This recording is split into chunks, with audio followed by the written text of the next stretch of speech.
Good morning, board members and advisors, and welcome to our June Community Planning Partnership Board meeting, Cppb for short. Following the formation of a new Dumfries and Galloway Council administration after the May local government elections and subsequent agreement on appointments to outside bodies, myself and Councillor Linda Dorward will be co-chair of this meeting going forward on a rotational basis each meeting. So if you get annoyed with one of us 1 month, you'll have to wait 2 meetings before you can take it up with us. The additional elected member appointments made to the board were Councillors Gail McGregor, Maureen Johnson and Ian Howie, and I think some of those are present today, but we'll get on to Sediment and apologies shortly. Today's meeting is not being streamed live, but is being recorded and will be available for subsequent viewing online. And today's meeting is a bit of a hybrid arrangement, with a small number of people joining us from the bridge, where we are here. Hopefully we should all be familiar with online meeting arrangements, but could I suggest you keep your camera and microphone off unless you're speaking, and remind you to type speak in the chat function or use the raise your hand function if you'd like to contribute. And Richard, who's my lead assistant here today, he'll make sure that I get to everybody who's wanting to contribute. Richard, could I ask you to give us the position about attendance, please? Yep, thank you, Chair. Good morning, members, colleagues. We have apologies today from co-leader Linda Dorward, councillors Maureen Johnson and Ian Howie.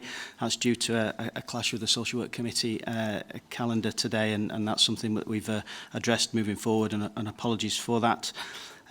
Professor Griggs, we have apologies from, and appreciate that Jane Morrison-Ross is here from South of Scotland Enterprise. Laura Douglas has apologies. In terms of the IJB, they don't yet have a vice chair following the recent local government elections, and this will be addressed in time for the end of June, and indeed obviously the next Cppb meeting. We have apologies from Colin Cook, Place Director, from Craig McGoldrick, but Group Commander Tommy Key is his substitute and with us today. Apologies from Caroline Stewart from HEFE in terms of rep. I believe Nick Morris, Chair of NHS Board, will be joining us a little later for the meeting remotely. And Leslie Bryce, Vice Chair of NHS and DG, is also attending today as an observer. Thank you, Leader. Thanks, Richard. So the first item, if we just proceed to the agenda, is the draft minute of the meeting of Dumfries and Galloway Community Partnership Board on the 11th of March, which you should hopefully have copies of. This is for approval. Are members happy this is an accurate record? I'll take silence as agreement.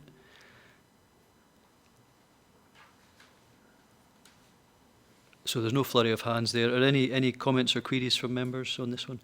John, in the room. Chairman, thanks very much, and welcome to your first meeting.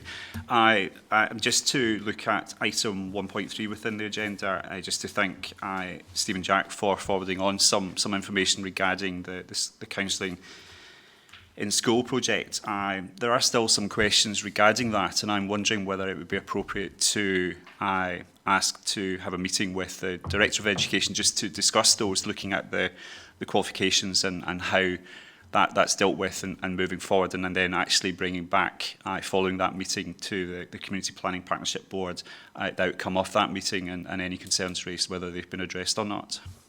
Thank you. Thanks for that. So this is really a follow-up to the agreed action that's been taken already. So just in terms of that, I mean, I'm not sure what the arrangement we normally have for that, but is that something we can pick up to arrange a date in the diaries for that and then report back to this meeting at a future date? Yeah, thank you, Chair. Happy to pick that up with John and Stephen and colleagues in education and take that forward. Is that okay, John? That's great, thank you. Okay, thank you. So if we can then, I take it that's the only query. I don't see any other hands up, so we'll just crack on. Oh, Norma in the room. Thank you, Councillor Thompson. Thank you. Yes, welcome to your to the Community Planning Partnership Board. Under the same item on the minute, 1.2 refers to a future presentation on the Regional Economic Strategy and Delivery Plan focusing on workforce planning issues. It's on the forward plan for the June meeting, which I interpreted to mean it was planned to be at this meeting. If I've got that wrong, apologies. But I don't see it on the agenda, and I just wondered when we might expect to see it. Yeah, no, thanks for that. So when I was looking at this, I did realise that there was agreed business from the last meeting. Obviously, there's been an election, etc., in the way. But if I can hand over to Richard just to see how the work we've previously agreed to see at this meeting is progressing. Yep, thank you, Chair. Thanks for raising that, Norma. I think as colleagues are aware, we sought agreement from the Local Economic Partnership to take forward looking at workforce issues and specifically the Workforce Summit. I know there's that group is now meeting regularly, and I think there's been a scheduled date, a date in September for the proposed Workforce Summit. So aligned with that, I'm happy to pick up a conversation with colleagues and make sure that that's on the agenda for the next meeting of the CPPB, when we'll hopefully get an update not only on that as a specific ask, which is something that we were keen that was taken forward from a community planning perspective, but also on the wider regional economic strategy and delivery plan aligned with workforce. So just so I'm clear, it'll come back to the next CPPB meeting. Happy with that, Leader? Yeah, no, that seems reasonable. So obviously it's a future target, and we hope it'll align, but obviously we want to see it back here as it was a commitment from the previous meeting. So thanks for raising that, Norma. That takes us on then, unless there's any further questions, to item 2. This is the COVID response and recovery update, and it includes an interactive breakout session in relation to place and resilient communities. We'll probably go over how that will work when we get closer to that, but this is the board's regular item updating progress on the Community Planning Partners COVID recovery plan. I think we have Serena Dunlop here to talk us through the report and take questions, which will then hand over to Stephen Jack, who will introduce the next part of the session, which, as I say, is an interactive breakout session, and that will be led by Jamie Ferguson and his team, who I think is also at the meeting just now. And then 20 minutes have been allocated for the session, with facilitators feeding back the priorities. So there's quite a wee bit of business to get done here. So I think if I initially hand over to Serena. Serena, oh, there you are. Okay, thank you. Chair, that's helpful. And good morning. The Community Plan and Partnership Recovery Plan outlines clearly the alignment to the Scottish Government COVID recovery strategy. This strategy does not really seek to provide a level of detail on the recovery plans, but has a strong focus on partnership working between Scottish and local government. The National COVID Strategy Recovery Board oversees this activity with a main focus on 3 elements, and it's really a plan over the next 18 months with a focus to the ambitions of rebuilding public services through the work of the programme. Aligned to the recovery strategy, we'd like to further consider how to identify locally, how we measure success, how we secure more resources in this area, and how we know we are reaching the most in need of support. The recovery matrix has been developed as agreed at the last meeting in Appendix 1, and this enables us to identify if there's any potential gaps in relation to the National Recovery Strategy outcomes, the Local Outcome Improvement Plan, as well as our recovery priorities and objectives. Appendix 2 to this report outlines some of the discussion that we had last time and includes our recovery plan and gives an update on a quarterly basis, which is led by lead officers interacting and coordinating that. The workforce challenges, this is probably a good point to pick up as part of the recovery process. So the Workforce Summit will take place on the week beginning the 26th of September, and the Local Employability Partnership welcome the opportunity to lead and deliver this Workforce Summit in partnership with the working group. And that will include the Regional Economic Strategy activity around workforce development. Recovery Priority 2, that was personal resilience, and we had a focus group on that at our last Community Planning Partnership Board.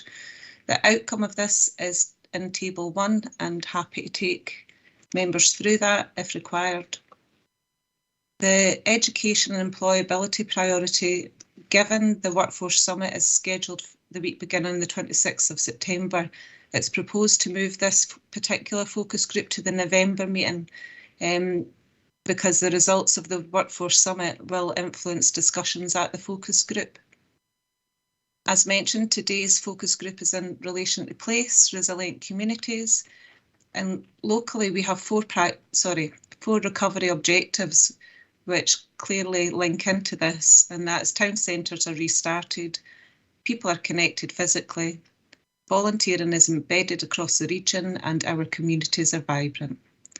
So the focus group will provide partners with an opportunity to explore collaborative local activity which is taking place or identify new activity to improve resilient communities in Dumfries and Galloway. And I'm happy to take any questions and put forward the recommendations to the board. Thank you. Thanks, Serena. So obviously there's quite a lot to digest in this report, and there's clearly been a lot of analysis carried out to map where all the various contributions are to the recovery. I don't know if anybody has any questions or comments that you need a bit of clarification on. Helen Kerran. Yeah, good morning, everybody. Welcome, Councillor Thompson, to your first meeting. I'm the chair of Third Sector Dumfries and Galloway, just for context. Serena, loads of work done on this. Really good to see. Thank you very much. I did have a few questions. The matrix in Appendix 1 is really good, but presumably you drew some conclusions from it, having done all the, what were the conclusions as to which recovery objectives are not being met? Yeah, so there's further work to be undertaken on the gap analysis, and I think that will take place mainly as an outcome of all of the focus groups. As we're working through the focus groups, we're gaining not just more intelligence, but identifying better ways to work together, and also identifying opportunities for new things. So where we have all the gaps, they're generally attached to the appendices. So I have mapped out in advance of the focus group sessions where we already have contributions to the local recovery priorities that align to the national recovery outcomes, and the feedback from the last session as well. So once we get through all the focus groups, that's why I've proposed in September we stop, we reflect, we look at what we've done so far, and we consider if this is an appropriate approach that we're taking, or can we do things differently? What's our learning been at that point in time? Okay, that's really good to hear. If I could, Chair, I've got another question about Appendix 2. The Recovery Objective 1, employability and education apps are maximised.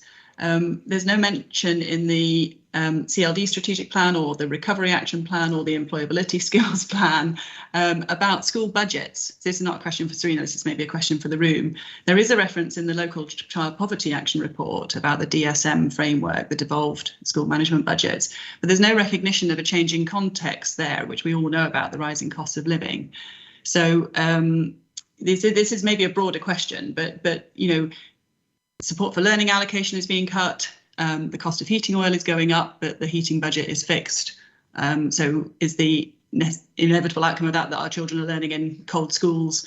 There's worries that home ec and art and tech are going to have to be cut because the cost of materials is going up, and again the budgets are fixed. So this is at the front of my mind. And then as I was reading through all of this, I thought there's no reference to this. There's no reference about the changing context and the fixed public service budgets that I know we all live with. So I just wanted to bring that to the attention of the room and see what thoughts there were on that.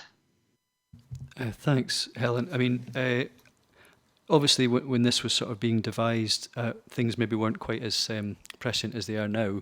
And clearly, I don't know if the Community Planning Partnership Board is famous for its quick reactions, but I'll certainly, I think Derek's wanting to come in at this point. So if that's okay, Serena, I'll bring Derek in to maybe address this in the first instance. Derek? Thanks, Councillor Thompson. Good morning, colleagues. Yeah, these are very important points and of real concern.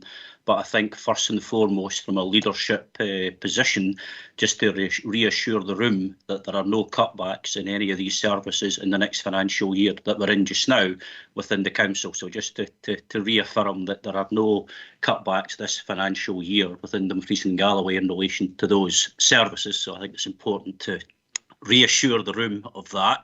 Clearly, the new council is absolutely committed to addressing the cost of living crisis, and there will be clear proposals brought before the new council at its meeting due to take place on the 28th of June. And colleagues in education recognise the cost of the school day. All the points that have been made very eloquently are absolutely uppermost in our minds, and therefore it will be imperative that we don't just continue with existing arrangements, but we double our efforts to. For example, we know that the ambitious plan of ensuring that every child has access to a free school meal up to a certain age, the take-up of that needs to improve, for example, to ensure that the support that's available is reaching people. Free bus travel for under 21s, again, not a brilliant take-up. We need to do better. So there are clear opportunities already, and I think that's the point that's been made from Helen. We need to fundamentally ensure that all of us have that collective kind of awareness of what is available, the extent to which it's been taken up, the extent we can do better, because I know we're all committed to ensuring that those child poverty issues in particular are fully addressed. So more than happy if that's something in a future meeting, Councillor Thompson, Chair, that we want to see coming back to this board. I'm sure we can arrange that. Thank you. Thanks, Derek. Helen, does that address the question for now, or is there anything you'd like to add to that? Yeah, no, that's really good to hear. And as you say, obviously the CPP is not a wildly responsive mechanism for these things, but it just is so important. And it's good to hear about that. And I think I would differentiate between free school meals and free school transport, and then the DSM budgets.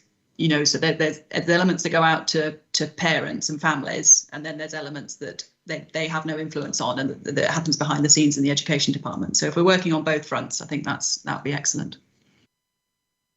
Yeah, and just thank you. I'll certainly get a row for being slightly parochial, but I know there is an issue with rural schools as well, because obviously transport to particular events related to the school day, it has an additional burden on rural schools if the facilities are somewhere else. So there's a few things to be worked out so we can deliver the best outcomes for everybody as equitably as possible, but that's again something that we're looking at. Next up, we've got John Dugan. Yeah, thanks, Chairman. Selena, thanks very much for a very detailed, comprehensive report. I'm just wanting to go to page 32 of the report, item 2, appendix 2. I'm interested just to see the stakeholder group mentioned, and I'm just wondering how regularly, what the membership is of that group and how regularly they've been meeting, and whether there's any feedback that's relevant to our thinking as we move forward.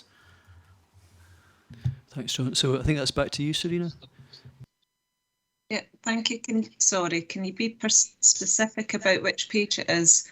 I don't have the full pack of papers, just the recovery report, but happy to. Absolutely. So it's on in the pile of papers that we all received. It's on page 32 of the bundle of papers, and it's under item 2, appendix 2. It says, and it's the community planning, governance, and operating protocol. And just right in the middle of the top of the page, it talks about stakeholder and its movement over to the various partnerships. And I'm just interested to know what the membership is of that group and how regularly they're meeting, and whether there's any key thinking coming back from that to help us as we move forward.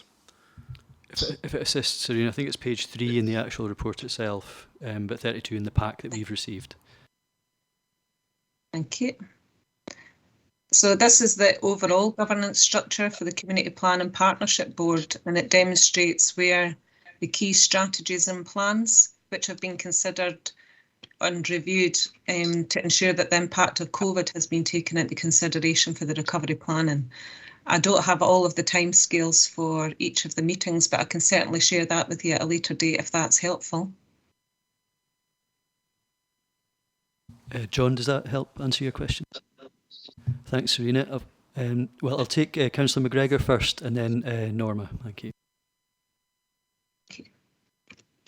Thanks, Chair. I think just picking up on Helen's point first, she's absolutely right about pressures within certain service areas, and I take on board what Derek said, but there may not be any cuts, but with inflationary pressures and increases in costs, that will actually mean cuts. So I think we do need to be mindful of that. This is a brilliant document, Serena. I'm going to have to digest it further because it's quite comprehensive. I suppose my only question would be, public sector and private and voluntary sector and third sector can't do everything. And when I'm looking at the sort of table on, very colourful one on page 6, which is community planning partnership, local recovery priorities, I'm not really seeing where the private sector and economic recovery and individual businesses within the area sit within that. And I'll maybe look to colleagues in SOSI because obviously their role will be important. But I'm very mindful that there's a lot of businesses that have done kickstart schemes that could interlink with the employability and education. And it's just to try and understand with an economic regional driver where private sector business sit within this particular plan.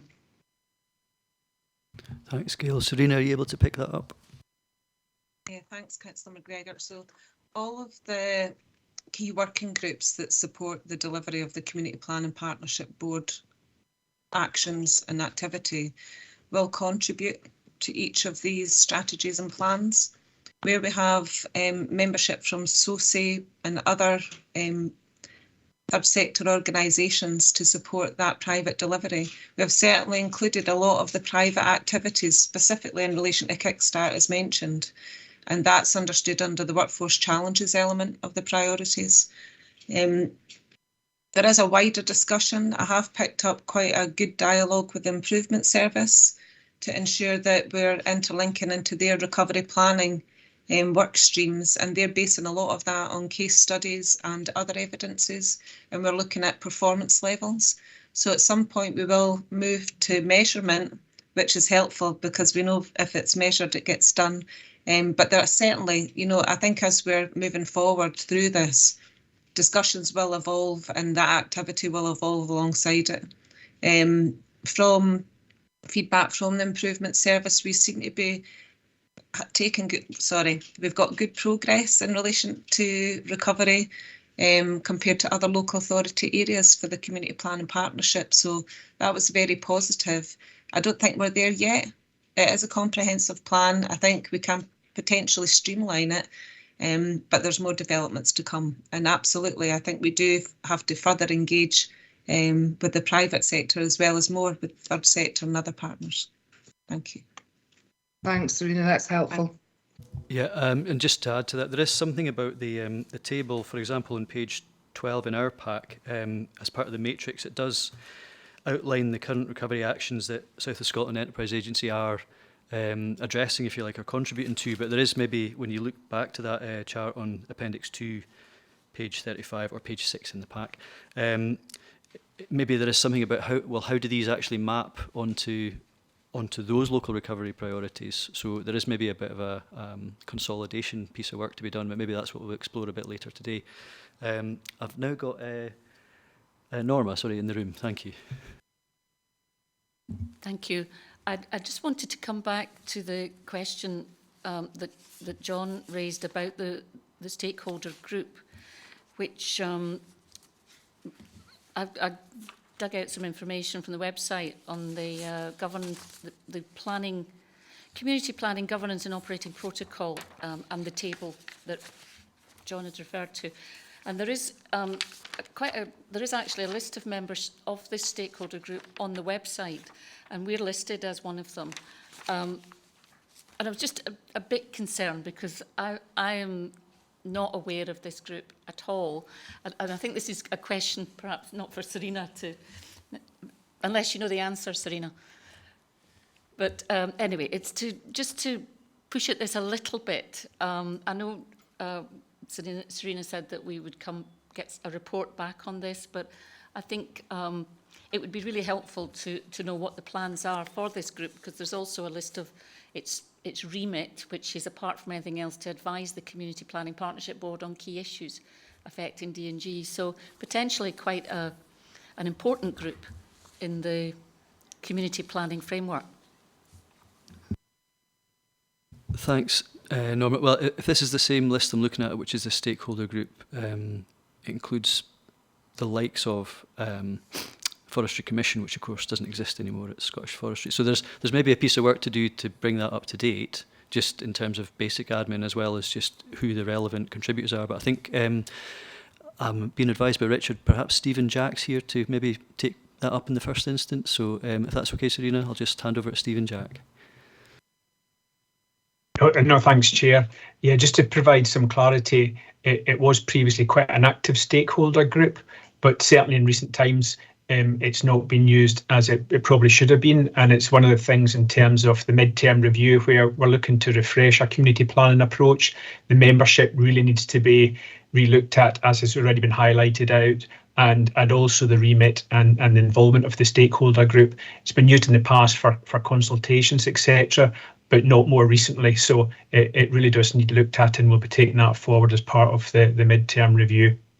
Thank you. Thanks, Stephen. Does that help? Can I assume Stephen's referring to the mid-term review of the LOIP? Yeah, just so I'm clear. Yeah. Thank you. Thanks, Stephen. And if I could just maybe bring Richard in for a bit of added value. Yeah, well, I'll try and bring added value, Chair. Thank you. No, just to reiterate and to support Stephen's comment. Obviously, we're in a sort of a new phase in terms of new council administration, new chief exec in the council. I've come into this role only recently. I think off the back of COVID and the work we've done around recovery, the way we've worked differently together, alongside many other different aspects, now's a really good time for us to take a step back and look at community planning in the round.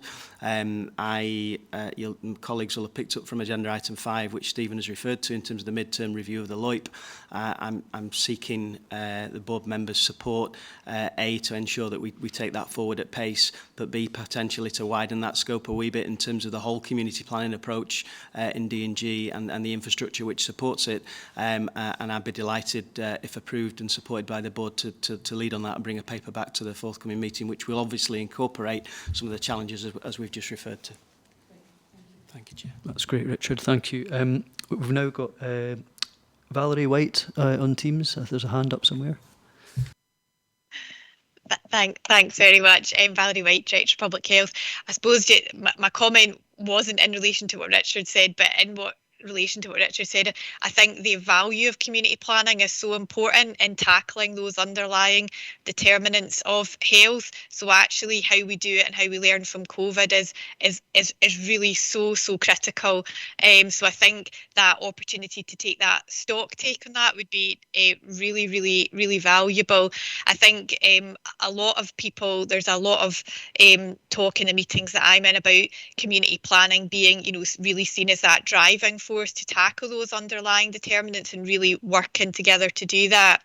So my original point, though, was just in relation to the community planning partnerships, the local recovery priorities, and just the wording of those headings. And it'll come as no surprise where I'm saying, health and well-being, has to be in there, somewhere. And I know it's in there in personal resilience, but I just wonder if we're moving this forward, there's maybe an opportunity to just sharpen up the headings of what those areas are, to sort of be a bit more reflective of maybe that overarching theme. But I know we're in a developmental process with this, and I think really great work that Serena's been doing and coordinating and doing all this mapping in relation to that. So thank you very much, Chair. Thanks, Valerie. And I think Richard's sort of nodding his head, but I don't know if you want to come in. But in terms of sharpening things up, I think this is the ideal opportunity, given where we're at. So I don't know if I see Serena smiling, but I also see Richard eager to press his button as well. So I'll hand over to Richard in the first instance because he's closer. Thank you, Chair. No, just to support and agree with Valerie's comments, and I think this is a developmental stage now as an opportunity to look at this and move it forward. So happy to support the comments and the suggestion made, and we'll take that forward working with Serena. Chair, thank you. Excellent. And I think I see a hand up from Helen again. Am I correct? Yeah, hi, sorry. Just had a few notes on this because it was such an interesting piece of work. In the Appendix 2 again, the regional economic strategy, it's slightly covered by Norma's point about the minutes, I think, but just to clarify, it says that they're all green and they're all saying that detailed project plan is being worked up. Obviously, they're sort of critical for the area. We're now 9 months since the RES was published, and a 3-month RES, if I'm right. And the year review date is in 3 months, in September. So I was just wondering what the timeline for the publication of the detailed project plan was, given that we're 9 months into a 3-year strategy, and it feels like it would be good to know what actions are actually being taken to move it forward. Thanks, Helen. Serena, do you want to take this one on? Yeah. So, Helen, as far as I'm aware, this is the developmental stage of the strategy and delivering that strategy, and they're planning the development of the delivery plan for the first 3 years, and that's in hand. So it is a year of the launch of the strategy, but I think it's the delivery plan that will actually give us those tangible results, and based on the fact that this element of the recovery plan is based on the strategy itself. That's why it's all greens. But like I said, I always link in with the lead officers to ensure that we've got the right information and we're giving that quarterly update report to the Community Planning Partnership Board. But more than happy to bring you a little bit more detail specifically on that to the next meeting. Yeah, or I don't know if Jane knows the bit more of the detail. It was just when it was going to be turned from a strategy into an action plan. Yeah. Thanks. I see Jane from South of Scotland Enterprise has appeared on the screen now. So Jane, very much welcome your input. On you go. Thank you. Sorry, I'm juggling 2 screens really badly this morning. I think the plan was actually published, was it not September, October last year? So not far off. There is a high-level action plan which was approved by the Regional Economic Partnership and signed off. So the plan that's in process just now is the more detailed, granular delivery plan that sits underneath that. That is in process. I will check exactly, Helen, when that will be published. I don't have Gary with me today, and I know Gary would have the information at his fingertips. All I would say is that although the detailed delivery piece is in plan just now, that there are also work streams already underway that will meet some of the RES key objectives, actions and deliverables, so that it's not frozen. These things are happening in parallel, but I will find out and come back with that information. Thank you. And this is just maybe a point on administration, but when you say you're going to come back, and I'm not sure just in terms of, does that mean there'll be information circulated to board members between meetings, or will it come back to the next meeting, or how does that work? This is just a general point. Apologies, everybody. Thank you, Chair. I'll probably defer to Stephen in terms of what would be normal current practice, but I see his hand's gone up, so that's timely. Thank you. Stephen, can you help with this one? Thanks, Chair. Yes, for issues such as that, we normally look to circulate information where possible in between meetings to make sure a response goes out as quick as possible. So that's what we can action once the information's received. Jane, if you want to send myself the information, then we can circulate it around board members. Thank you, Stephen. I'll make sure that happens. Thank you. Thank you very much. So hopefully that helps address that in the meantime. I see Norma's hands up again in the room. Thank you again, Chair. I suppose I can't let the opportunity go by in the context of this discussion to raise the question about the Shared Prosperity Fund and the investment plan that Dumfries and Galloway is required to submit to government by the end of July or by 1st of August. And my understanding is that, although I haven't been formally involved in discussions, but there is an intention to use the regional economic strategy and the current delivery plan as the basis for identifying interventions, identifying projects from that meet the requirements of the interventions of the Shared Prosperity Fund prospectus. Forgive me if I sound as though I'm speaking a foreign language, but it's just, I've been reading this stuff. So I suppose, given that we're in the 10th of June and this has to be ready by the end of July, it seems to me that there's an element of urgency to try and pull together something that can also be adequately consulted on, particularly from my point of view with the third sector. I don't know who to ask that question to. Council, I suppose. Yeah, so, I mean, obviously, as we're sort of getting acclimatised to our new roles, we're aware that we have a submission date in terms of putting forward certain things for shared prosperity, etc. And there is going to be something at the next full council that tries to deal with that, because we're very aware of the short timelines we've been given. I think it might be better at this point to hand over to Derek, who can maybe actually pick this up and speak to it, if that's okay, Derek. Yeah, of course it is. Thanks, Councillor Thompson. Thanks, Norma. And certainly, you're absolutely right. It's a big opportunity for the south of Scotland and D&G, and the appropriate procedures are being followed as we speak, including engagement with our MPs. And certainly, as Councillor Thompson has indicated, there is a draft report being prepared, which will be considered at full council towards the end of June. And I certainly had and understood that there was dialogue with third sector on that matter, and there had been a meeting between third sector, D&G, and the lead director, Lorna Meehan, quite recently. So more than happy to follow that up offline to give that assurance to the board. Thanks, Councillor Thompson. Thank you. So just in response to that, obviously there is a route for that dialogue to happen. Is that something that you want to? Thank you, Derek. Yes, I have had a meeting with Lorna Meehan about this, but with the greatest of respect, a meeting with me, a fairly informal meeting with me, is not the same as consulting with the third sector. And that's the part of this that I'm most concerned about. We are merely the channel to the third sector, and we've got 6 weeks during a holiday period. So one meeting with me does not meet that, what I would expect to be an adequate level of consultation with the third sector on what we're proposing to submit. Now,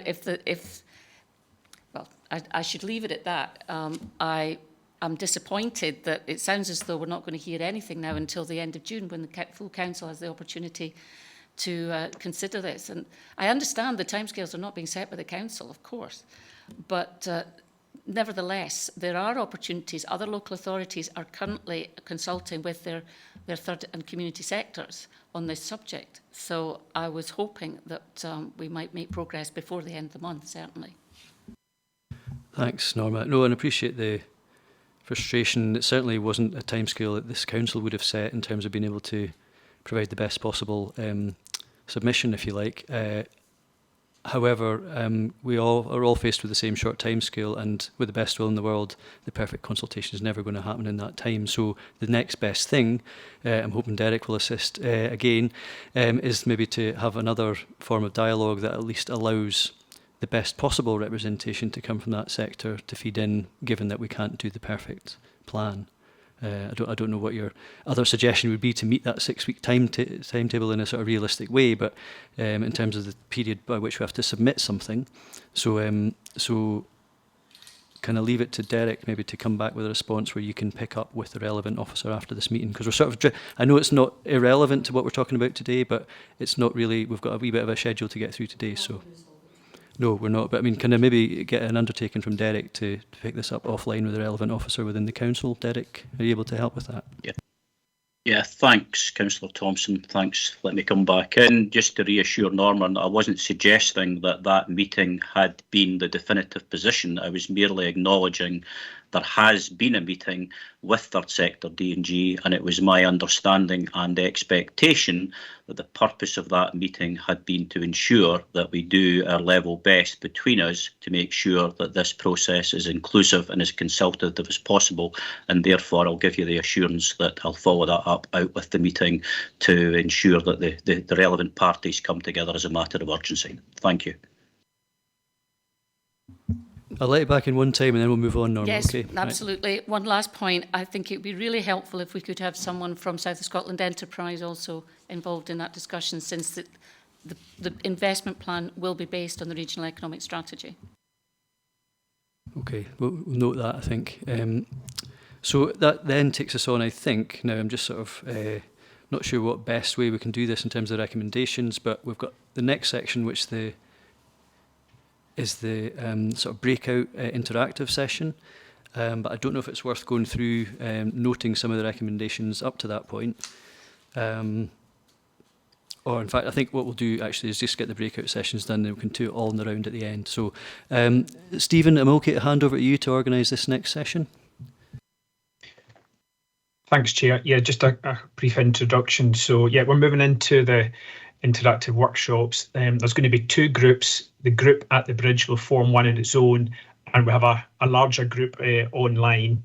Jamie and his team are going to take us through the use of the Place Standard tool, which includes the key recovery elements that we need to focus on to create vibrant communities and drive forward our recovery efforts. So I see Jamie's appeared online, so I'll leave it with Jamie to go through further background context. Thank you.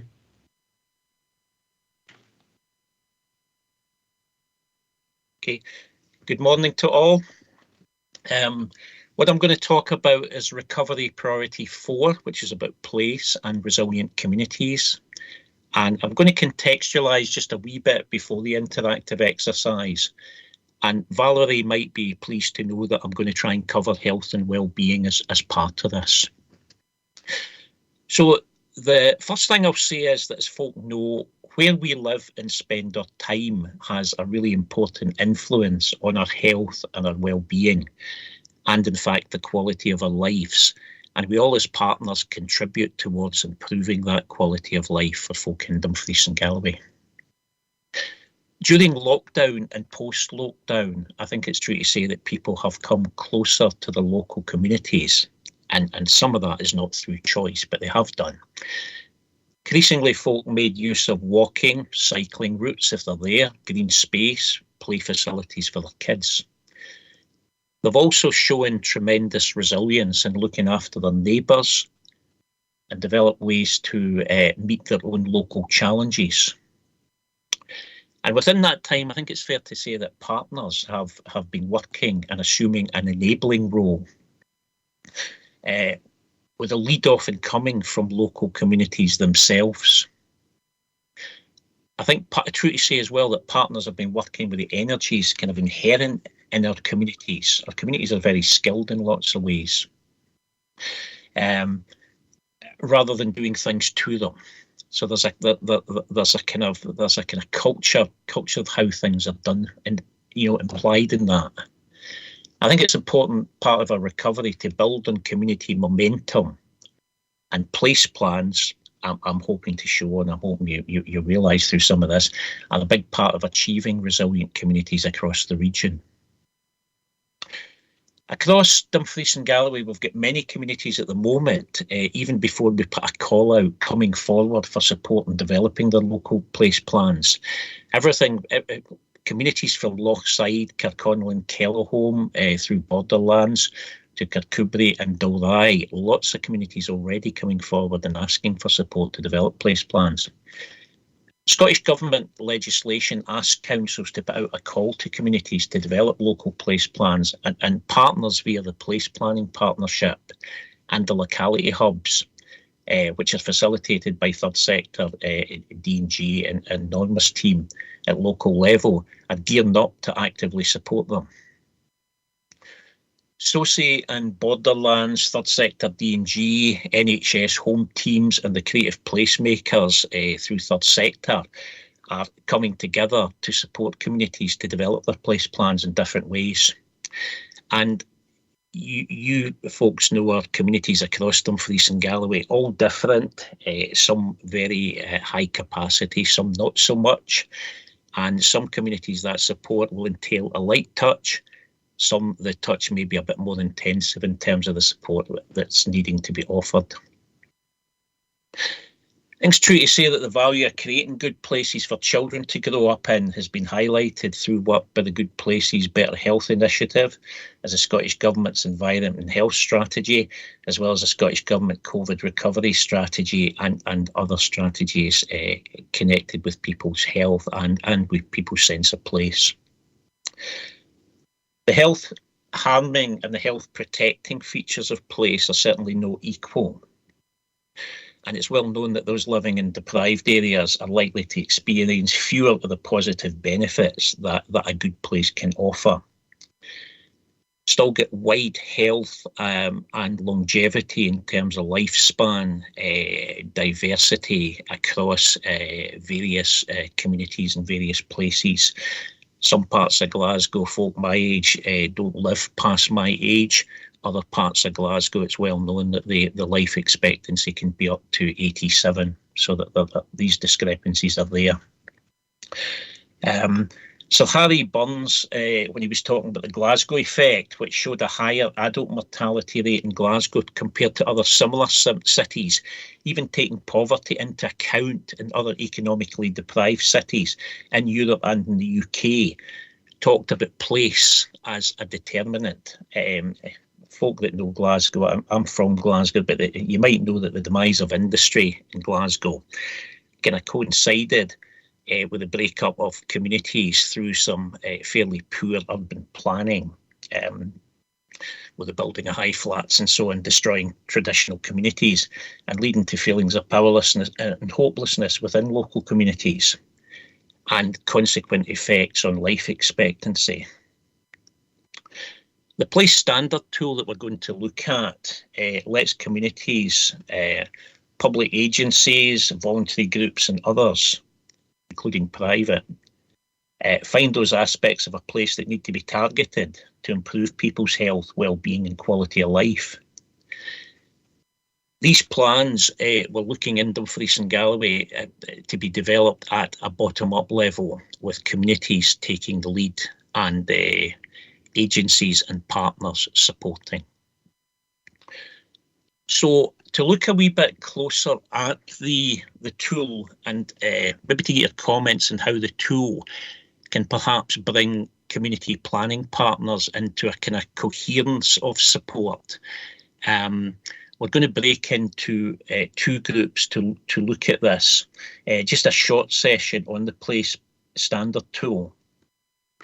Really thinking about how partners might work together and put efforts together around this. There's only 15 minutes for this exercise, and you'll understand that in the real world, these things in a community, small communities, larger communities, would be debated endlessly. And it could take months, it could take, I know for the Dumfries Partnership Action Group in Dumfries Town Centre, which brought together its place plan, it took a long time, but admittedly that was during COVID. So we've got 15 minutes for what might take communities months. So when we break into the groups and go through this practical exercise, we're going to ask you to look at Dumfries Town Centre. We're going to look at Dumfries Town Centre encompassing right down to Dock Park and right across to Rosefield Mill. So it's the kind of extended town centre.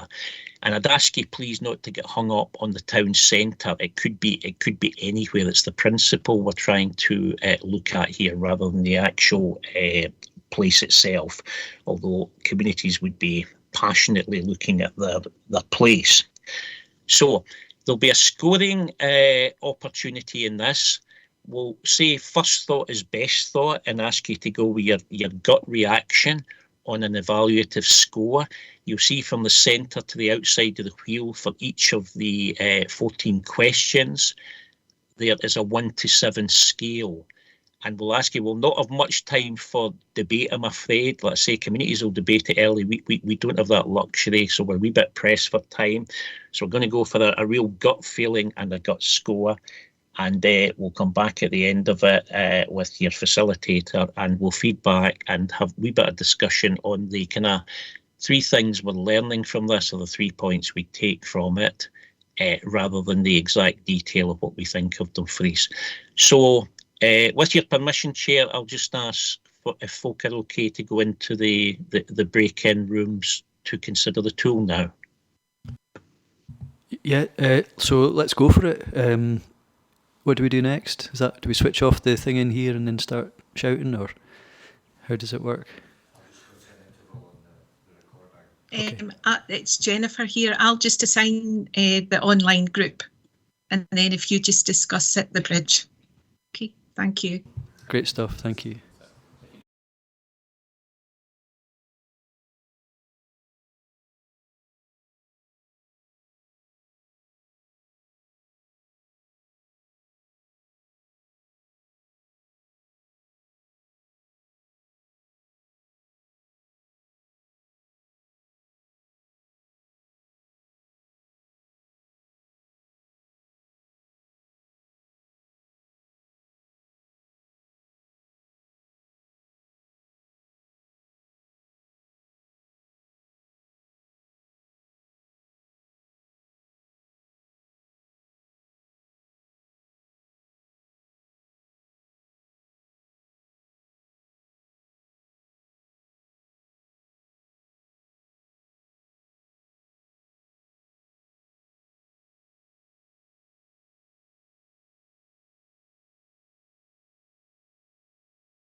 Okay, welcome back everybody. Hopefully that was a constructive and agreeable experience. And certainly I'm sure there's a few discussions generated along the way. I think, is it yourself, Stephen, that's going to sort of bring this together in terms of consolidating the feedback? I don't know if you want to briefly summarise where we've got to after that exercise, or is it yourself, Jamie? I can see you both on the screen, so whichever one of you wants to take the lead. I think Jamie's going to do it. There was obviously a lot to pack into that session, so it had to go a bit of pace, but hopefully everybody got a feel for the place standard tool, certainly. But I think certainly Jamie and Serena will probably add some value here. Okay, thank you. It's probably Serena, Chair, but I'll just say that I'm sure folk are clear the purpose of the exercise, and my apologies for rushing you through it. Certainly I rushed our group through it, but quite a decisive group, so thank you for that. We the point isn't around Dumfries Town Centre or any particular location. The point is around just looking at how the partners could better work together to lend support to that sort of approach of community planning on the ground, with communities taking the lead to look at their assets and to look at their kind of areas for development. Have said this is already starting to happen, I think, through partners on the ground, and we're getting ready for a kind of August call to communities to develop their local place plans. So I think Serena was going to take you through the kind of main points that emerged from our group. Okay, thanks, Jamie. Over to you, Serena. Thank you, Chair. So our group were actually, as Jamie's already mentioned, been very decisive, and I think it was helpful to focus on Dumfries Town Centre, because as you know, each community is completely unique. So the place standards tool is a really helpful mechanism to identify where there's the strengths and weaknesses within that community, and actually looking at opportunities to improve, and therefore creating some partnership action on it. One of the main, for the final question, we asked really, how can we work together to better develop resilient communities? And the feedback was really just in relation to that, you know, the hub activity, the local planning at that local level, and looking to recover, you know, and present that resilient communities. But as Jamie's mentioned, this is bottom up, so it's very much about that local engagement and understanding the needs and requirements of our local communities to deliver on that.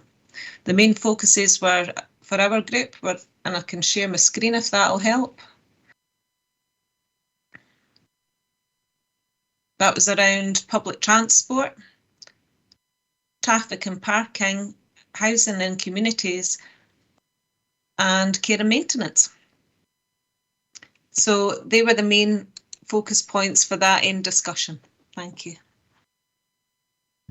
That's very instructive. Thanks, Serena. I'll maybe hand over to James, if that's okay. He's been capturing the results from our group, so over to you.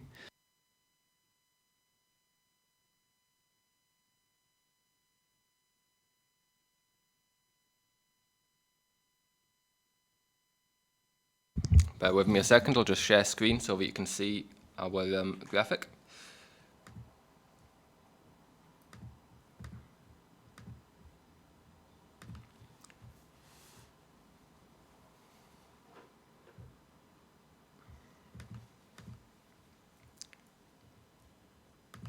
I was trying to compare the two side by side, but that took longer than I thought. So hopefully, yep, you can now see our graphic, and there was a slight difference to what the other group came up with, but a lot of shared themes, the likes of streets and spaces, public transport, and housing and community were the three areas that needed the largest area of improvement. Another thing that came out of doing it very quickly was the tool, while it simplifies a complex issue, and there's a lot of the 14 aspects that really need broken down and split into the individual aspects and comments and opinions attached. So I think that the thoughts that came out of this were that it's a very kind of quick and dirty way of doing it. It gives you an easy to compare, an easy to share, a nice looking graphic, but to actually break it down past that and identify the areas for improvements and how you go to improve them, it'll definitely take a lot more work, a lot more time, a lot more discussion. No, I think that's fair, and it certainly emerged quite early in our group. And it also seemed to be, just if I might add, it might depend who the audience is you're asking the question to, what type of answers you would get back that would inform the shape of the graphic. So that's maybe another thing to consider. Jamie, I see you've got your hand up to come in. Yeah, just to agree with that, Chair. Absolutely. I mean, a community, there's a lot more to place planning than simply the tool. The tool's a skeleton that things are built around. You know, you'd have sessions in a community with, and it's just good community engagement with young people, maybe with schools, with older people. You got all sorts of different perspectives, and you would amalgamate the whole thing to get a rough and ready view. You'd then build on the community vision. You'd have debate around what could actually be done about this. Community would look towards building an action plan with specific actions and hopefully timescales in it. So there's a lot more in it. This is just the kind of tip of the iceberg sort of thing. Thank you. Okay, thank you. So, I mean, obviously we've all enjoyed that exercise, and I'm just sort of wondering, in terms of, we've got recommendations for this particular item, item 2 as it is, which I'd like to think we could agree, given that we've actually captured a lot of feedback from various partners around the table today in terms of actions to take forward. But in terms of this exercise and where we go from there, could you maybe just summarise, okay, where does that, what do we do next with this, and how are we going to use it, and when will we be able to see that back? Because I think ultimately we would like to know what utility this can bring us as community planning partners, and how we can use it to best inform how we go forward together. Serena, are you okay with sorting that one out? I think, sorry, I'll link in as well with Jamie Ferguson specifically on this. It's an excellent tool that can be used across the partnership. And I think actually promoting the knowledge around it and promoting use around it will help us to better understand our local communities.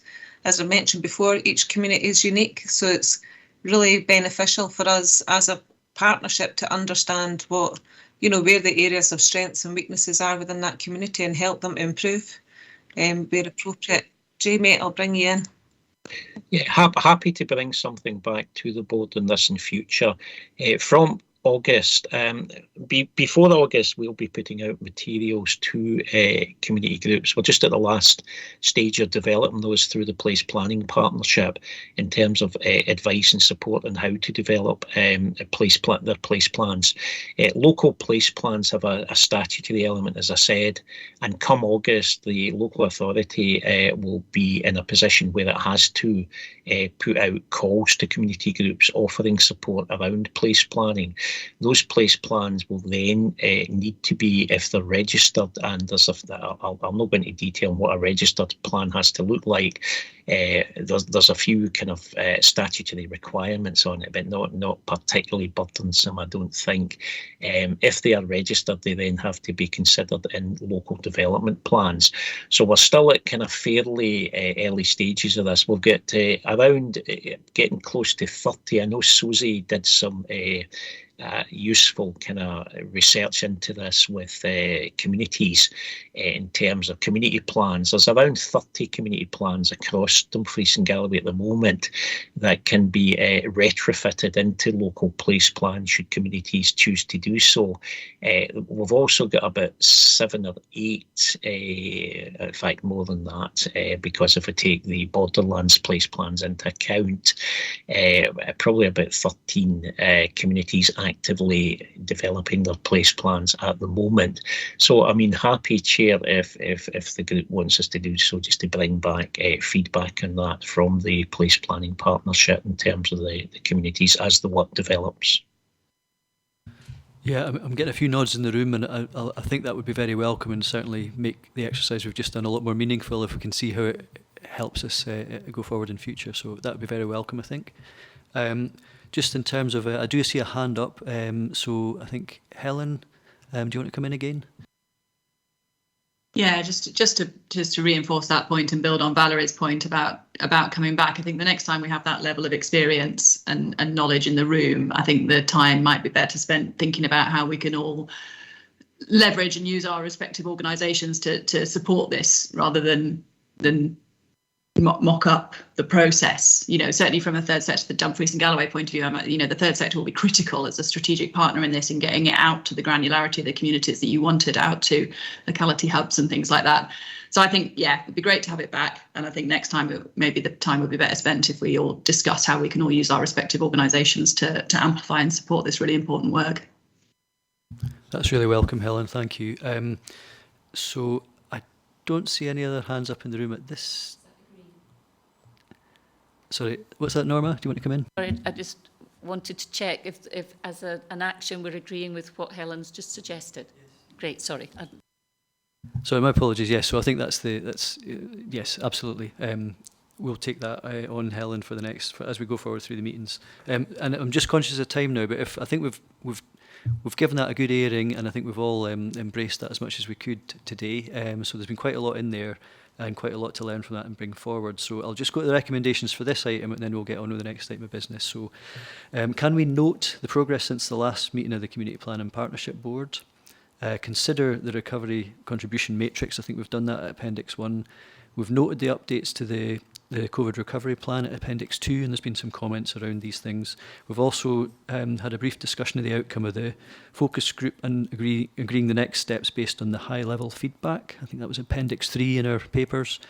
Are we happy that we've considered contributions to the recovery priority, place resilient communities, and are we is there any other opportunities we want to identify to support resilient communities, which was in the Appendix 4 document? So I've kind of listed them there en masse. Are we happy to agree that we've done that for today, and then we can go forward on the actions we've already identified? I've got a few nods in the room, and I'm taking the silence and the lack of wee yellow hands as consent. So thank you very much for your input today on that particular item. I'll move on to item 3. And this is the planning for the joint session with the Youth Council. I think Mark Malloy and Regan Jackson are here to speak to this report and updates on plans for the annual joint Cppb meeting with the Youth Council, which is planned to take place in September. I think it's an in-person meeting, potentially at the Bridge. Mark, are you able to address this one? Thanks, Councillor Thompson. In front of you, you'll be aware that there was always an intention when the Youth Council was established to have an annual joint meeting of the Community Planning Partnership Board, or the wider Community Planning Partnership, but that did not happen because of COVID, and then there was smaller meetings that took place. But now, as a result of it, the young people from the Youth Council had an interest in a desire to then meet with the CPP, as did the previous membership of the CPP. So ultimately, the report in front of you is given a bit of structure of how we would plan to do that, which is and to give a bit of focus to follow tradition of previous CPP meetings, where it would be focused around the mental health services for young people's inclusion in decision-making processes, and environmental issues. So they're the 3 topics that the young people have identified and had met with the previous chair, Councillor Murray, at the time, and had discussed those. And ultimately, the proposal that's in front of you is to get views from members today on those topics and the proposed theme for the workshop just after the summer. Thanks, Mark. And I'm very happy to allow the Youth Council's agenda to lead this. So, but in terms of any comments around the room, does anybody want to add to this, or any other considerations? John, in the room here. Yeah, just to completely endorse what you've just said, Chair, I think it's really important that as a Community Planning Partnership Board that we do have a considerable input from the Youth Council, and I think last year the contribution made between the board and the Youth Council was really productive and really helpful as we looked at suicide intervention, for instance, and the contributions were greatly welcomed, and I look forward to the joint meeting that we'll have later on in the year, and to have it in person I think will make it much more beneficial. Thank you. Thanks, John. Completely agree. Any other members? I think that's. I can see a hand. Is it Valerie? Do you want to come in on that one? Thanks. absolutely supportive of this. I'm just wondering about the mental health services. I mean, obviously, Jeff and myself are here, but I just wondered actually if maybe some leads from the mental health services for children and young people might be good to hear for them to hear what the Youth Council have to say directly as well. So I don't know if that's protocol, but I just wondered if that might be something to consider. Yeah, thanks, Valerie. I mean, this maybe is down to how the actual event's organised. So, Mark, I don't know if that's something we could be include in an appropriate way. Yeah, thanks, Chair. And Valerie, that contribution I think is helpful because the previous meeting, as some members may recall, which was around suicide prevention, did include professional experts from NHS and that were involved in that. And I think it added value to that discussion on the day, particularly when it was done in relation to workshops, a kind of workshop style. But just to probably reassure yourself and Jeff that the Youth Council actually been doing a piece of work with Louise Cumley and the CAM service for the last 6 months in terms of young people giving their view around mental health services and helping to drive improvement along with your participation officer within the NHS. So I think the plan would be that they would also be able to feedback some of the findings from that work at that next meeting. Does that satisfy you, Valerie, or do you think there's still probably an advantage in having representation there? I'm happy for Mark to pick it up with the Youth Council and see what they think, and I'm sure Louise or others would be happy to attend if they know the date, but I'm happy to leave it with Mark to organise in the best way that works for the young people, really. Great, thank you. Norma? Thanks again, Chair. Thanks, Mark, for the paper. I wonder if it would be a good idea to ask the Youth Council if they'd like to be involved in the Community Mental Health and Wellbeing Fund. Partners around this table will know that last financial year we administered £1.5 million nearly pounds worth of projects for mental health early intervention projects funded by the Scottish Government to third sector organisations, and we will have not quite as much this year. We'll have about 450,000 for this financial year, and we're planning to use focus groups of people with lived experience as part of the process. And I wonder if there's a way, Mark, of introducing the concept of the involvement of people with lived experience in the assessment of projects and at this next meeting, and then maybe afterwards arranging a focus group of young people to look at projects. It's just a thought. Thanks, Norma. Mark, is that something you can assist with? Yeah, no, I'll happily take that back to the leadership group, Norma, but that approach is something, as you may recall, with the Summer of Play funding as well, where there was a joint decision-making panel of Youth Council and professional officers, and the model of that we've ran for the last 2 years is worked really successfully in making sure that any funding allocated addresses the needs of young people and is relevant to them. So it's something I'll happily pick up with you, Norma, early next week, if that's okay, and I'll also speak to the leadership group of the Youth Council. Thanks, Mark. I don't think there's any other questions at the moment, so with that, can we effectively agree that we'll go forward on that basis, and obviously there's a couple of actions there to pick up between Mark and various representatives. Happy with that? Thank you very much. So that takes us to item 4, which is third sector representation and the Voice project. So we have Norma very much in the room here to update us on the ongoing work being undertaken through third sector D&G in relation to third sector representation. Over to you, Norma. Thank you very much, Councillor. This is really just for noting, for the Community Planning Partnership Board to note. Some of you will have been aware of this work already, perhaps others not. I think I'll just focus on the key issues. There are a couple of points I wanted to make to pick out from the key issues. One is under paragraph 2.1, the point about an issue in some areas of the public sector having an approach which is more about seeing third sector organisations as contractors rather than colleagues. And this is something that we're hoping to address. We're trying to engineer a cultural shift, if you like, in the public sector through this work. And I don't underestimate how big a task that is. And the second point I wanted to highlight in 2.2 is that we are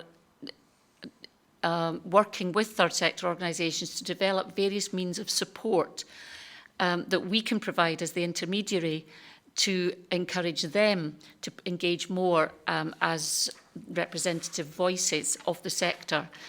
And so those mechanisms are in development even now, and I hope that when we get to the end of this project and we have the report, hopefully in July or August, that those mechanisms will be part of the recommendations. The development of those mechanisms will be one of the recommendations.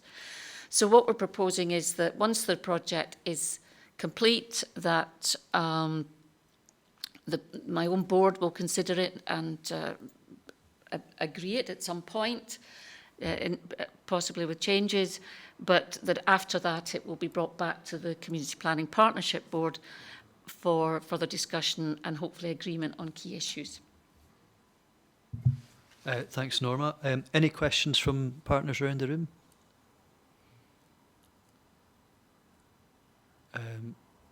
I don't see any hands up, so I did have a comment which is just about in 2.2 it does talk about the need to ensure if third sector organisation representatives is there to represent their own organisations or the sector more broadly, and presumably that's the type of thing you'll be bringing to the report to the third sector D&G board, which in turn will then come back to here. So okay, yes. No, that was just helps my understanding. It's a critical point. No, thank you, and I'm sure partners around the room will welcome that coming back. So presumably, hopefully, the September meeting. I noticed that I'd optimistically put September there. Perhaps I could ask for the board's tolerance if it turns out that there's a lot more than coming out of this than I anticipate, that it might be the one after that. No, I think that's yeah, completely accepted, I'm sure, with board members. So thanks, Norma. So with that, if we're happy just to note the report as it is and agree to receive a further update reflecting the proposed actions agreed by the Third Sector D&G board at the next or subsequent meeting of the Community Planning Partnership Board. Happy with that? Okay, thank you. That takes us on to item 5, which is the update report and mid-term review of the D&G Local Outcomes Improvement Plan and Locality Plan on Food Sharing. So Stephen Jack, hopefully still with us, there he is on the screen. He's here to speak to the report and will update us on progress and emerging issues in relation to the mid-term review, and then hand over to Richard beside me here for further thoughts and observations prior to opening up discussion. Stephen. Thank you, Chair. So the review is well underway, as you can see in the 3 appendices, with the following progress being made. We've undertaken some desktop benchmarking with neighbouring local authorities, and that's to help look at how other areas have approached their LOIP and locality planning. It's noted that North Ayrshire, for example, have just developed a new community plan following a community consultation late last year. We've assessed the key plans currently contributing to the LOIP and mapped out the contribution across the 8 existing outcomes. This is complemented by the detailed work undertaken on the community recovery plan, as detailed through Serena's update earlier today.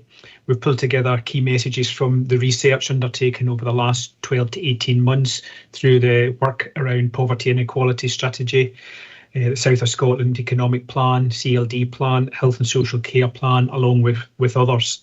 There's still work to do, and Public Health Scotland have offered assistance to help drill down on specific data sets, which might help us in terms of informing the way forward. And myself and Valerie were on a call with Public Health Scotland yesterday, and they were very complimentary about the work that's taking place to date and where they can add value and help the process going forward, which was really positive. A range of emerging options have came up at this point, and they are really for discussion and taking feedback from partners. And I'm just going to hand over to Richard now just to go through some observations and thoughts on these. Thank you. Thanks, Stephen. Over to you, Richard. Thanks, Chair. I'll not take a great deal of time today with members, because I think some of the discussion today has very much reflected what I wanted to say, and I think, you know, this is obviously a really important issue. I think it's very timely in terms of the midterm review and providing us an opportunity to reflect and refresh. Obviously, we've had discussions around the recovery plan, the issues of place and place partnerships, the work that's ongoing there, together with many other sort of key issues and challenges and pieces of work that's ongoing, all of which are in addition to the various strategic themes and documents which report into the Community Planning Board. And I certainly, in terms of my initial observations, have found it quite complex. It's quite a cluttered landscape at times, and I think the focus for me, with the board's blessing, is that as we take forward the review of the LOIP and bring back options for the board's consideration, there's an opportunity to focus on where the board itself can add value and where we can really make a difference by working together, by potentially focusing on some key priority themes, as opposed to being a forum where we receive updates sort of on a cyclical basis on a number of different strategic plans that feed into the process. I just think there's a real opportunity, and I've sort of done a bit of a sense check with colleagues who are in attendance at the board, and I'd really like to work with you to take advantage of the new or the impetus that we've had through working differently and together throughout the past couple of years in order to provide that focus for us moving forward, so that we can really make a real integrated, coordinated difference around the community planning agenda. But obviously the LOIP provides I guess an opportunity and a window for us to slightly widen that scope and bring back options and thoughts, proposals for the board's consideration through you, Chair. Thank you. Thanks, Richard. So, I mean, I'm very keen to see it go forward on that basis, but this is the opportunity, I think, for partners around the table to, you know, effectively you're invited to consider and comment on the progress to date and where we go. So over to the members. Is there anything you'd like to feed in? I appreciate we've had quite a broad discussion already in the meeting, but John, Third Sector D&G in the room. Yeah, thanks very much, Chair. Just to make one observation and one comment. I'm very pleased to see that within the report under the Integrated Joint Board that the SCI 6 includes carers.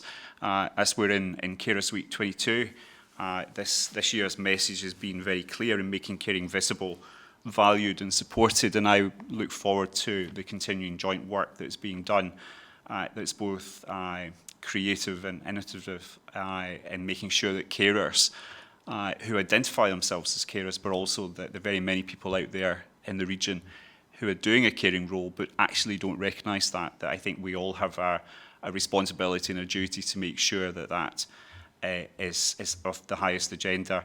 And obviously, yesterday, a very good piece of work has come to fruition, and a carers hub has been opened at the DGRI. More information will be coming out. Liz Munson's going to be sharing that with members of the Community Planning Partnership Board. But carers need to be the focus, and I look forward to being part of this as we move forward.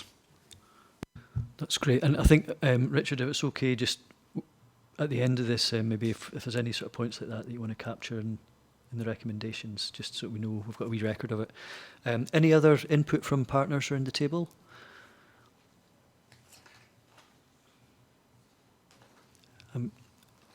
Valerie, I think your hand was up first. Yeah, I just think to agree that I think it's really a really good time to just take that stock take of things, because there are over 263 pages of papers to try and read and digest, which is fantastic stuff going on, but it is that added value of what we can focus on and prioritise together. And the CPP is such an important forum for tackling some of our sort of really big issues that we have. But I think there is a lot of good work that does happen in the strands and the thematic partnerships and partnership working as well. So it's just how we keep that going, but we've got that balance on some real focus of some key pieces that we take forward. So supportive of what Richard is suggesting. Thanks. Thanks, Valerie. That's very welcome. And Helen, I think your hand was up. Well, yes, just at the risk of sort of violently agreeing, absolutely. You know, it's where this meeting adds value, and that's to be honest with you, is where I have always struggled as to how does it make a difference that, you know, 13 people have sat in this room with all our associated knowledge and skills and experience, and do we come away and does it change anything that we're already doing as we work with our individual organisations? And I feel like it should, and it could. And I think this is a really good time. So in terms of the recommendations, absolutely, you know, Stephen, I would support anything that I would support closer alignment if it achieves the aim that we all want to do, which is add value and make stuff work better. No, that's very very close to how I'm feeling today as well, in terms of like knowing that after this meeting, real progress can be made. So I think there's a few things there, which is, you know, the cluttered landscape, I think, has been acknowledged, the need to streamline that and the need to add value. And I think maybe, I don't see any other hands up, but Richard, does that give you the support you need to go forward? Yeah, absolutely, Chair, and look forward to taking that piece of work forward and bringing back that sort of extended detail as part of that Lloyd review that would include proposals to focus on added value for the Community Planning Partnership Board and its supporting infrastructure in that way. Thank you. So just in terms of the recommendations then, so we've been invited to consider and comment on the progress to date, which I think we have. We're invited to note the Community Planning Partners will continue to work with Public Health Scotland to seek their expertise and support around intelligence analysis, which I'm sure we can readily note that, and also note that the next stage is the dedicated workshops involving the partners to consider the emerging plans, and obviously Richard's enthusiastic to take a lead in this and drive it forward. So if we're happy to agree on that basis, partners? Okay. Thank you. So that takes us on then to item 6, which is a standing update on plans and strategies that contribute to the Local Outcome Improvement Plan, or LOIP. And as usual, we'll go through them in order to allow members the opportunity to comment or ask questions if required. So I think first up, we've got the Children's Services Plan. Do members have any comments or queries to make? And I've got a note here that Jim Brown's ready to take any comments if required. Jim, are you still in the room? I think, Chair, that Stephen again will keep me right, but we will. Stephen and I'll take notes, and if Jim's not and other colleagues are not in the room, we'll make sure that those comments and queries are fed back, and again, colleagues will receive updates in between meetings. But Stephen will maybe correct me if I'm wrong, but hopefully not. Okay. No, thanks. No, just for clarity, Chair, the lead officers don't normally attend, so if there's any comments, we do take a record and go back and speak to the lead officer to provide any answers to questions that arise at this one. Thank you. Okay, no, that's very helpful. Thank you. So in terms of the Children's Services Plan, are there any comments that we need to make on that? There is a hand up somewhere. I'm not sure who that is. Who? Well, I think it was my hand, Chair. Sorry, I've just taken it down. Right, okay, thanks. I mean, if you feel free to make a comment if you want to take that back to Jim afterwards, but I don't think there's any comments on the Children's Services Plan, so we move on then to the Community Justice Outcome Improvement Plan. Any comments on this from members?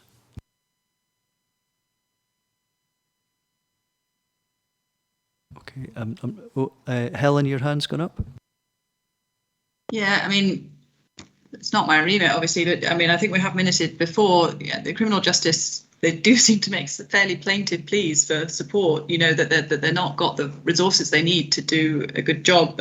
We minuted that the other year, and the trends outlined in this report, you know, they are quite worrying. You know, if things are increasing, it doesn't matter what they absolutely are, but if the trends are getting worse, then that's not good. And so I just wondered if it would help the community justice team if we felt that we wanted to minute our acknowledgement that this is a difficult time for them in an area of importance. I don't know. I just read it and I thought, gosh, that's not good. Yeah, I mean, by all means, I think certainly if we want to indicate that we recognise the challenges that they're facing, and that if there's a way that we can work as partners to try and alleviate or sort of align ourselves to help support that in some way. Obviously, nobody's going to sort of say, well, here's a bunch of resources for you, but equally, I think there are ways that we can work differently to try and recognise and support partners who are really facing challenges. So yeah, I'm sure we can feed that back if that's appropriate for you. Thank you. I don't see any other hands up on that one, so we'll just move on to the Community Learning Development Partner Strategic Plan. Again, any comments can be recorded. Stephen, do you want to come in on this one? Thanks, Chair. No, it's just to highlight, it is in the report, obviously, but Dumfries and Galloway took part in the voluntary thematic inspection, which is taking place nationally at the moment, with 22 public bodies being involved in that. And the focus was on how CLD partners have worked together to support recovery. So we had a really positive session where we shared our food sharing approaches, locality hub developments, the tackling poverty and inequalities model was discussed. We concentrated on volunteering and how partners have supported young people and our most vulnerable. And it was a really good preparation for when more formal inspection activity commences again through Education Scotland. It was on a 3-year cycle up until COVID kicked in, and now nationally that they're starting to do inspections in a slightly different way. So it was great preparation, and we did get some positive feedback on our approaches and how we responded during COVID, and some of that information will be reflected in the national evaluative report, which will be available. I think it's going to be late summer. So I just thought I would highlight that. Thank you. Thanks, Stephen. That's helpful, I'm sure, for members. I'll just give it a wee second there to see if there's any other additional comments for that.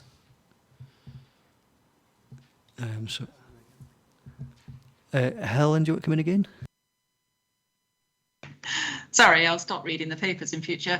I just wanted to highlight, and I think I've mentioned this before as well, that CLDs, and I think it's probably Stephen, but your commitment to making stuff readable and digestible. The end of year report, which is in the appendix, it's not easy to design stuff like that so that it is appealing and good to read. So I just wanted to acknowledge that. It really makes a difference. And it maybe doesn't always feel like it does, but it does.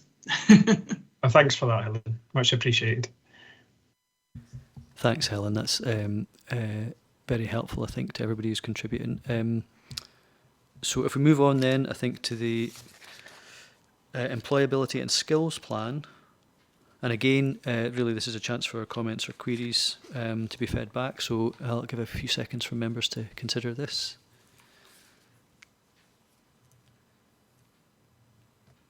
Okay, we can note that. And also, Health and Social Care Strategic Plan.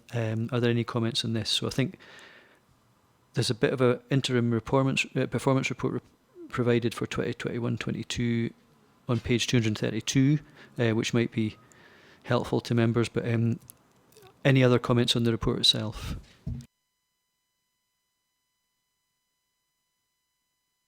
Helen, I see your hand up. I'm not sure if that's legacy or if it's you want to come in again on this one. No, I've got another thought. I'm back up on page 165, 5.2.10, right at the end. There's a comment made that different service models lead to different outcomes. I was expecting that it would be that the variation is due to maybe, rurality or demographics, but it says different service models lead to different outcomes. So, I mean, the obvious question then is, are we learning from which service models actually do work then?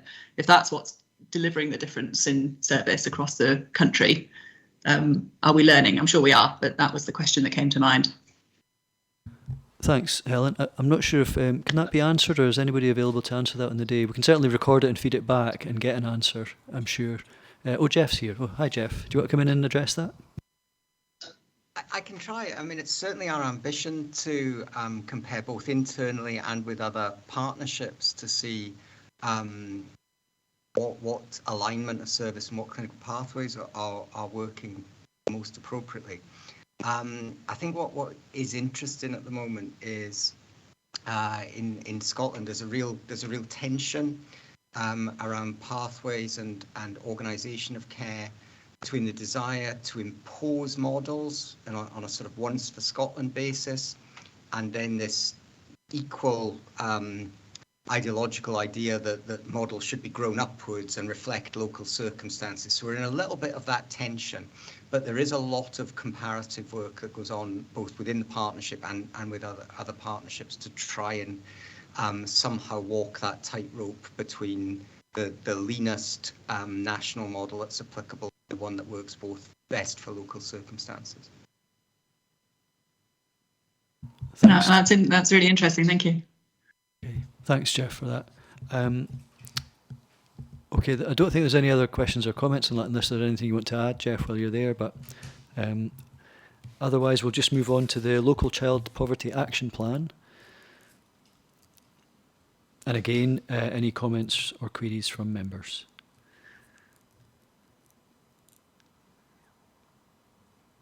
Okay, with that, we can go on to the Local Development Plan. Similarly, do any members have any comments?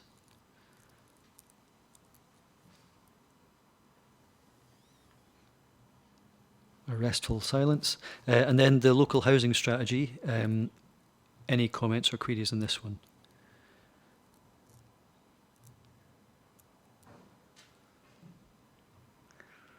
That takes us on to the Poverty and Inequality Strategy.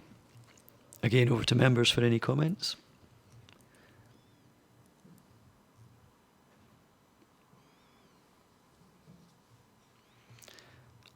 And finally, Regional Transport Strategy. Any comments from members on this one?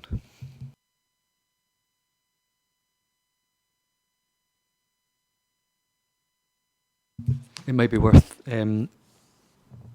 considering the draft consultation response that's been suggested for the Community Plan and Partnership Board in relation to the Swiss Trans Regional Transport Study, a case for change, which has been prepared by the Head of Neighbourhood Services. So that's perhaps an angle at which to look at it.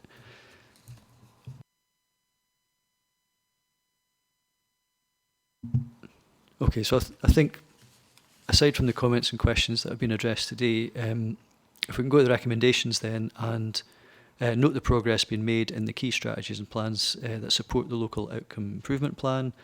And I think we're also being asked to consider and agree the draft consultation response on the Swiss Trans Regional Transport Study, which is included in the papers there.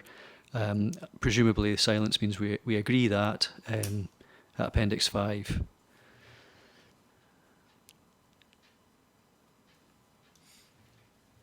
Okay, thank you. That takes us on to item 7, which is the business briefing, June 2022. I'm being advised that there's a slight error on the agenda which refers to a March update at this item, but it's actually meant to be a June update. So, Stephen, are you able to speak to this item, please? Yes, thanks, Chair. There's quite a few updates in the business brief this month, but I'll just pull out some of the highlights. So the first one is the launch of the new adult learning strategy, and there's an official online launch event on the 29th of June. And the main aim is to raise the importance and profile of adult learning, the impact it has on skills, employability, confidence, and those experienced and disadvantaged. So it's quite a key strategy there, particularly for my own remit. In terms of the digital skills project, which has been agreed previously through the board, we've just included some highlights from the research work undertaken so far through the college, along with community planning partners, and we're really looking forward to third sector Dumfries and Galloway's launch event on the digital exclusion research project, where high-level messages of the research are going to be shared, and this is going to be critical to informing the skills agenda going forward. There's a brief update in the LOIP, just following on from the last meeting. We didn't receive any further updates or comments, so Liz has been doing some background work just to get that document finalised. An update on place, which used to be location directors. It's now changed to place director, and Colin Cook is our place director. So there's some information there on the change of that role. And I think Colin will be valuable in terms of helping to contribute to the mid-term review, for example. Liz circulated an update on the resettlement board to members recently. And then finally, just an update in membership of the board following the local elections. So that's the highlights in the brief. Happy to take any questions. Thank you. Any questions from members? Norma? Thank you, and thanks, Stephen. It was just a small point that Stephen has referred to the digital exclusion research that we've been conducting. The launch of the report and the analysis is actually scheduled for September, 24th of September. What we're holding on the 22nd of June is an event for key stakeholders to consider some of the very early high-level messages that we're getting out of the analysis, to invite people to start thinking about what the research might mean for their own strategic planning in relation to digital skills and infrastructure. Okay, thanks, Norma. In terms of details of events, etc., do they get circulated as a matter of course? So obviously I'm a wee bit new to this. So the event of the 22nd of June is an invite only, but all the senior executives from the Community Planning Executive Group and the Community Planning Partnership Board are on the invite list. The major launch in September will be a very, very wide circulation, because we want to make a big splash with that. Thank you. Helen, see your hand up again. Do you want to come in? Yes, I was just to make a note of the place directors. That's obviously a really crucial role for us all going forward. Is Colin a Dumfries and Galloway Council employee? What's the structure there? I'm led to understand the Scottish Government. Sorry, on you go, Stephen. You know, it's a Scottish Government senior civil servant. Oh, okay. Yeah. All right. So he's sort of allocated to us, if you like. That's right. Yes. Right. Where does he live? Dare I ask? I don't know, Helen. I'm sorry. Okay. No, that's helpful. I was just trying to place him. Yeah. Great. Thank you. Okay. No, thank you. Yeah, yes. Who are these people and where do they live? Always good questions. But I did notice in that one on page 257, just in italics, it was made clear that place directors will want to engage in two-way communication and learning, which is always encouraging rather than one-way communication. So that's a positive, I think. But beyond that, I don't see any other hands up. So effectively, we're being invited to note the position of the issues in the report, and are we happy to do that? Silence being assent. So that takes us on to number 8 item, which is Community Planning Partnership Board Forward Programme. The forward plan arrangements for September and November meetings. I think, Stephen, you're here to answer any questions. Do you want to maybe introduce this a little bit for members? Yeah, thanks, Chair. So we've got 2 meetings left for the year, and that was the proposed kind of report schedule. However, following the discussion and various requests today, there's a few additional reports that have came up that I think we'll need to maybe reprioritise some of these, particularly looking at the September meeting, where the large proportion of the meeting will be dedicated to the Joint Youth Council meeting. So I suggest we take on board the request for reports that came up today, and myself and Richard can speak to the co-chairs regarding scheduling across September and November to make sure that we can cover as much as we can within the allocated time. So there may be some amendments to that, I would suggest. And there could be maybe some slippage from what's in there, maybe to early in the new year, to allow some other priority issues to be brought forward. That's what I would suggest, Chair. Thanks, Stephen. Are members happy to agree to that, given the discussions we've had today? Great stuff. Thank you. Well, thank you all for your attendance and contributions today. We're looking forward, obviously, to the September joint meeting with the Youth Council, but clearly there's a lot of work to do, and hopefully we can reorientate ourselves now as we go forward to the second half of the LOIT period, with everything that we've learned so far, hopefully to streamline and take forward the business that we need to carry out as partners. So thank you very much, everybody. Thank you.